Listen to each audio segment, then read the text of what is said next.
বিদেশ অনেক কষ্ট, এই কথাটা কইলেও তুমি বুঝদা না ভাইয়া, অনেক কষ্ট, এটা কইলেও তুমি বুঝদা না, এটা কইতে তো 1 মিনিট লাগছে, আর অনেক কষ্ট।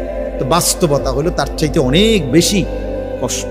এই প্রখর রৌদ্রে, এই তীব্র রৌদ্রে, বিশেষ করে 12 ঘন্টা ডিউটি করে আসার পরে যখন একটা ছেলে বা একটা যুবক, তার একজন আপনজন কেউ নাই, আইসা নিজের 1 গ্লাস পানিটাও নিজে নিতে হয়, তো মনটারে হাহাকার লাগে যে আর কেউ তো নাই।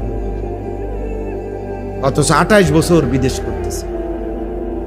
এক ছেলে দেখা হইলো লাস্টের দিকে, ওই আমার দেখে জড়ায় ধরে কাঁদতেছে। আমি বললাম, বাবা তুমি আচ্ছা কতদিন হয়েছে আইসো? কয় হুজুর 3 বছর। এই শেষ আমার যে ছেলেটা খেজুর আইনা দিছে মদিনায়, ও ছেলেটা আপনার বলতেছে যে আজ 3 বছর হয়েছে বাড়ি থেকে আসছি, একবারও যাই নাই। আমি যাইবা কখন? কয় হুজুর একটা আইডিয়া করছি যে যে ঋণগুলো করছি আরো 3 বছর যদি বিদেশ করি তাহলে ঋণগুলো শেষ হইবে, তো আশা আছে হুজুর এরপরে যাবো।